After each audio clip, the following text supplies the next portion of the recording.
President Marcos called out the Energy Regulatory Commission for faster approval of net metering process. Wow. Well, that was surprising. Why? Because that's admission of inefficiency with millions of Filipinos watching. The views and opinions expressed in this podcast represent the official stance of Partners for Affordable and Reliable Energy or PARE and are intended to provide educational and informational insights on energy-related topics. While we strive for accuracy, transparency, and fairness, viewers are encouraged to further research and engage in discussions to enhance their understanding. Viewer discretion is advised.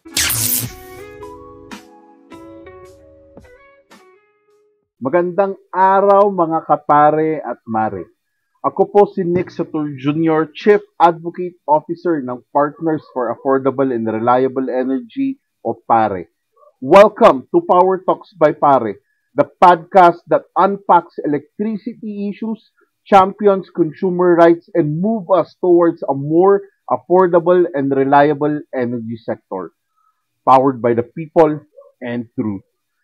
Ngayong episode, pag-uusapan natin ang ika-apat na State of the Nation address ni President Ferdinand Bongbong Marcos Jr. na ginanap noong Lunes, July 28, 2025. Ang tanong ng taumbayan, may nakita ba tayong pag-asa o puro pangako na naman? Yan, comment po kayo. Okay. Let's start by acknowledging what was said. President Marcos highlighted that over 200 plus power plants will be completed by the end of his term. Wow, that's a big number. Kung totoo, kung matutupad, that's very commendable. Pero ang tanong ng bawat consumer, paano sir? At nasaan ang plano? It sounded like a recycled promise. Para siyang copy-paste lang mula sa mga nakaraang mga SONA. The implementation is vague. And worst of all, the accountability mechanism was absent. What if hindi matuloy yung 200 plus na power plants? Who will be accountable for this? But again, consumers are left to hope. Pero kumbaga sa pangakong kuryente, madilim pa rin ang tiwala ng mga consumers. Ang mga iba, nandidilim na ang pag-asa. We are left to hope and pray that something materializes. But yet again, hope is not a strategy. We want to know where will these power plants be constructed? Proper process. Dumaan ba sila? Have they undergone through proper process? Dumaan ba yan sa tamang proseso? And how many of these power plants are coal, diesel, or renewable energy? President Marcos also mentioned about Siquijor power crisis. And he said, according to the investigation, the cause of the energy problem was expired permits, napabayaan na generator, poor procurement process ng diesel at spare parts. Yan ang mga dahilan ng energy crisis. Sabi nga niya, the problem wasn't a lack of power, but poor process. And yet, who is held accountable? Walang binanggit, walang pangalan, walang parusa. It was as if saying that the problem was noted. At yun na yun. Okay?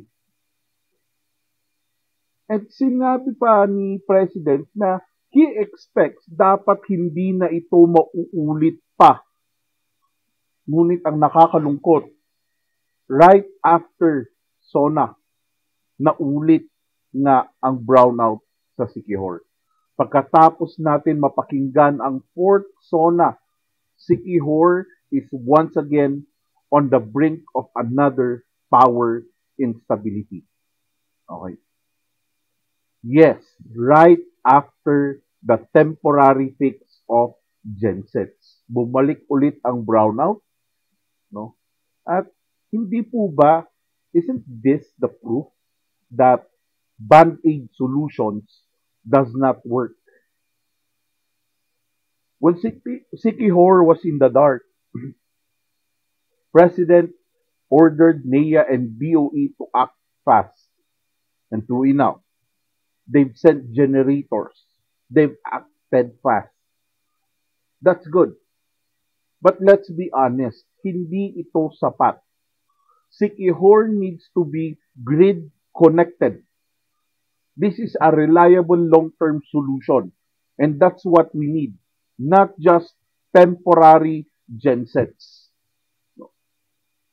Kung papasyalan natin, if we will now revisit the past, what about Occidental Mindoro?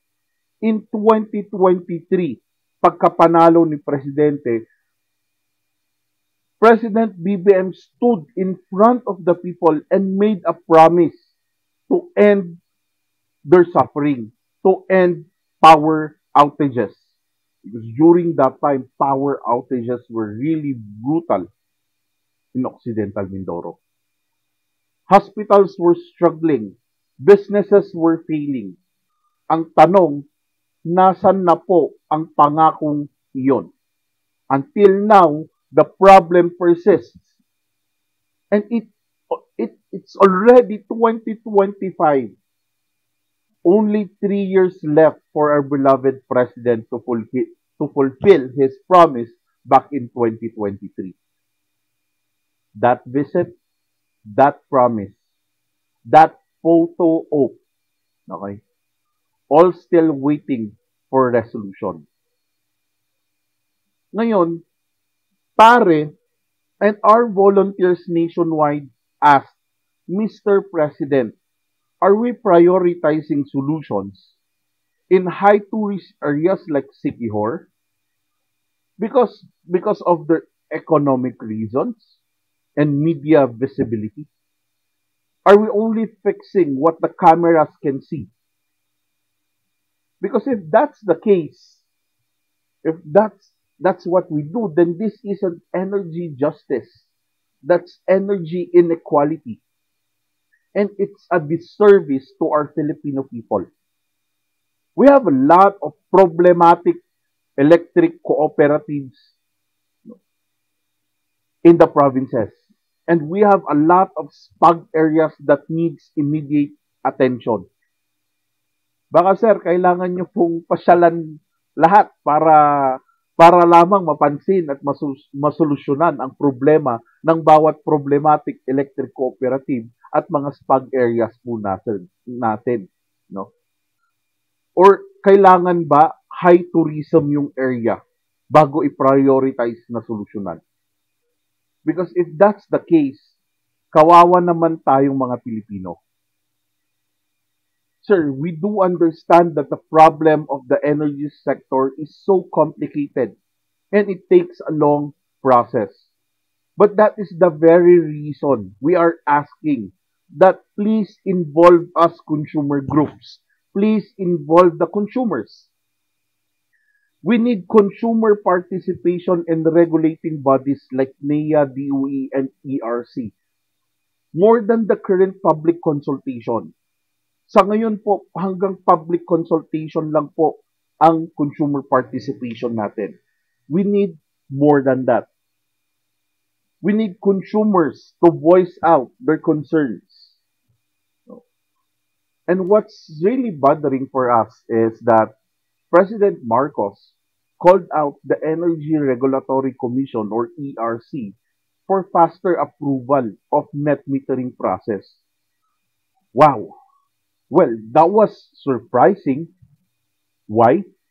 Because that's admission of inefficiency with millions of Filipinos watching. Regulators like ERC, DOE, NEA, they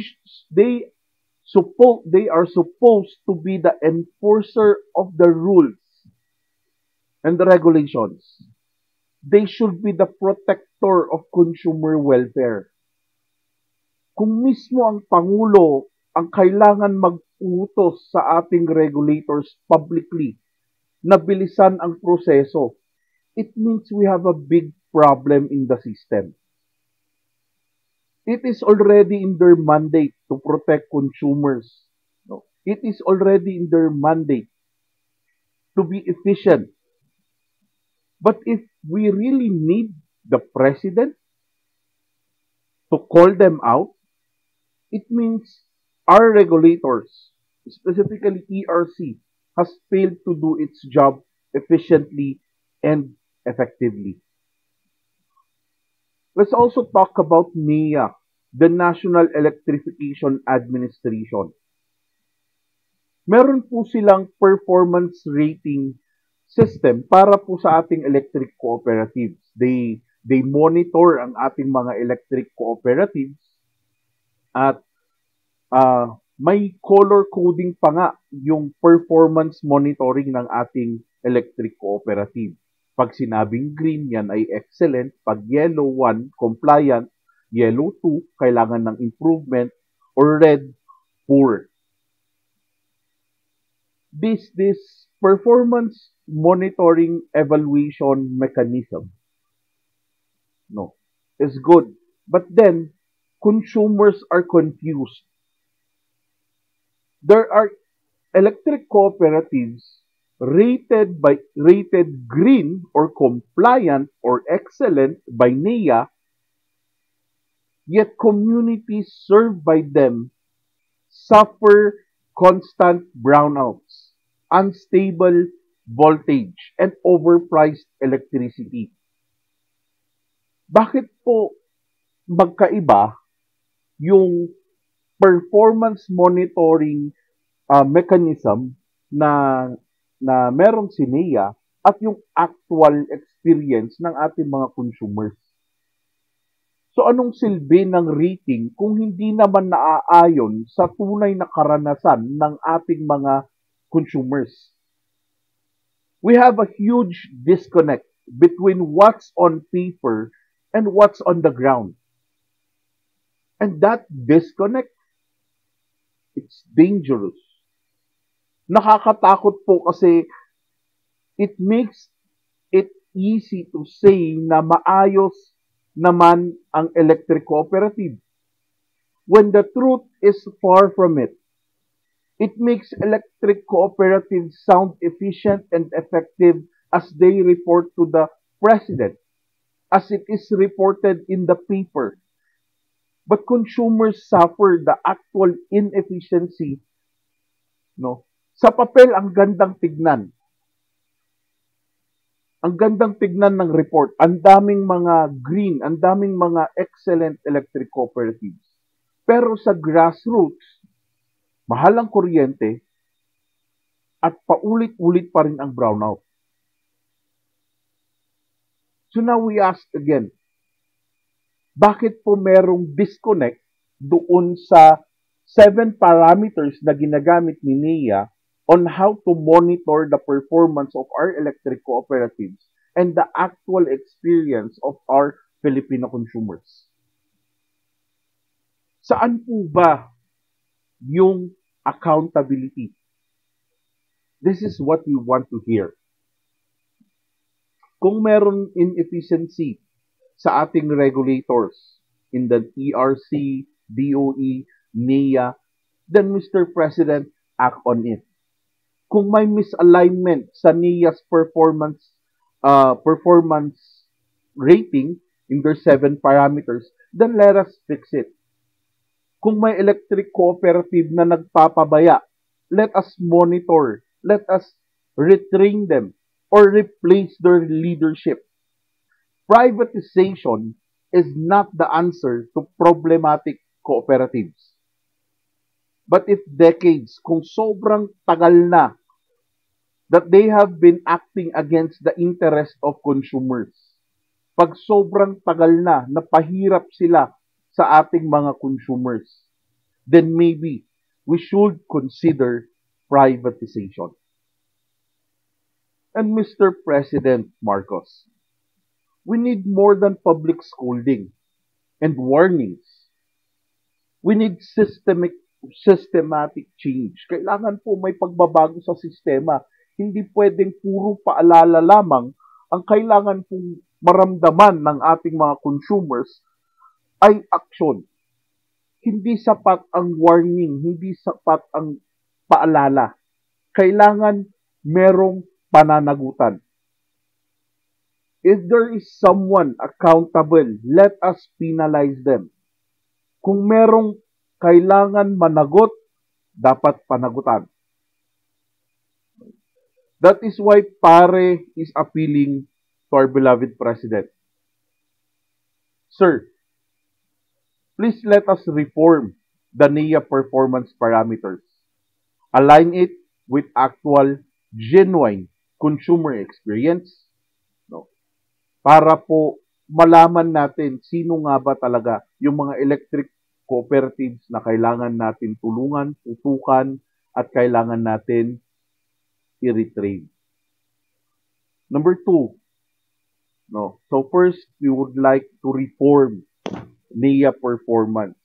Second, Mr. President, we would like to demand results from our regulators to speed up not only the net metering but to speed up the process in consumer complaints. Sobrang tagal po ng mga kaso.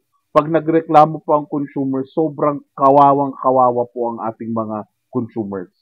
Ang dami rin pong mga for approvals ang ating regulators na hanggang ngayon nakapending pa rin.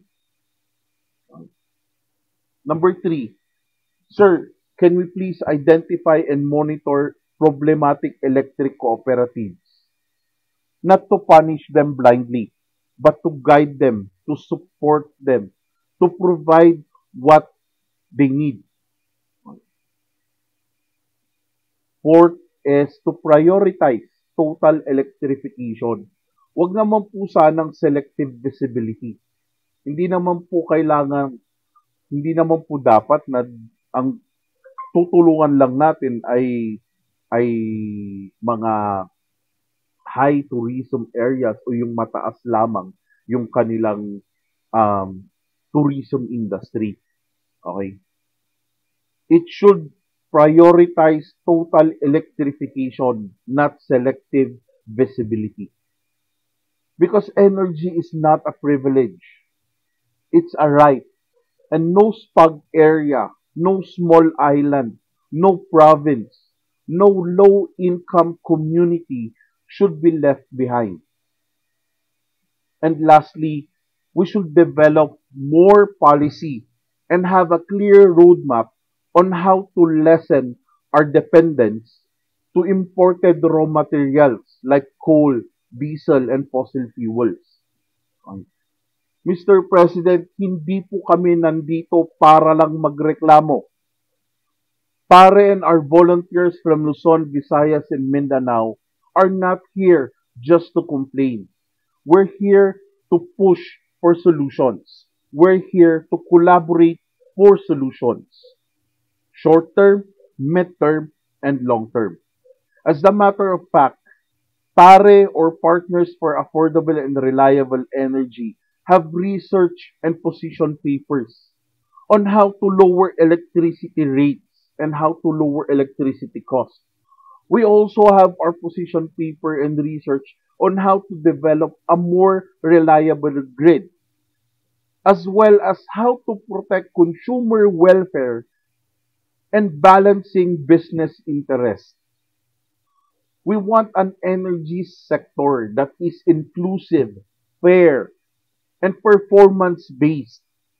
We would like to have an energy sector that is transparent and above all would prioritize for the Filipino people. So our beloved President Marcos, please listen to our voices. Look at our papers. Take time to read our research. We are willing to share our proposed solutions anytime. Don't just talk about power. Empower us. Let us Filipino consumers, feel your leadership as you solve problems of rampant brownouts, expensive electricity rates, and dependence on imported raw materials like coal and fuel. Sir, please act boldly, act fairly, and act now. You still have 3 years to go. 3 years has already passed. We cannot bring back the 3 years time, but we can create collaborative solutions to improve our energy sector.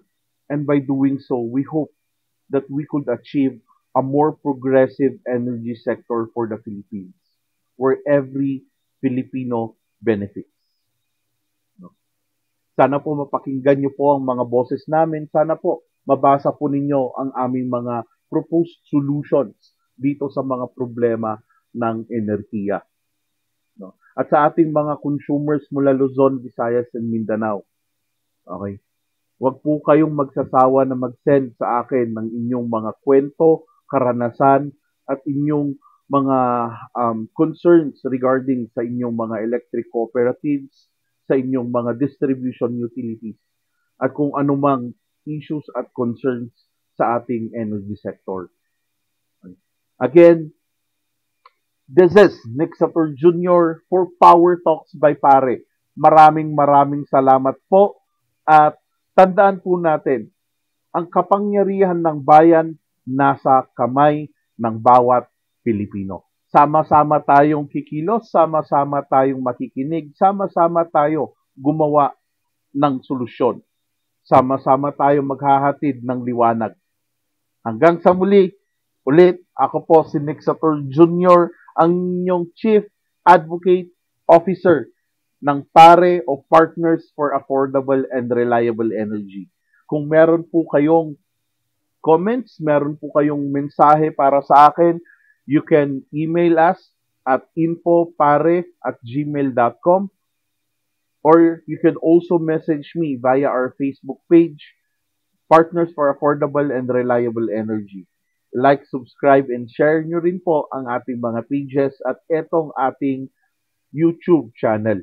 Okay. Hanggang sa muli, maraming salamat at sana po pakinggan ng ating mahal na Pangulo ang mga consumers ngayon. At abangan po natin kung ano po ang mangyayari at ano po ang mga galaw pagkatapos po ng SONA o pagkatapos po magbitaw ng mga pangako ang ating Pangulo.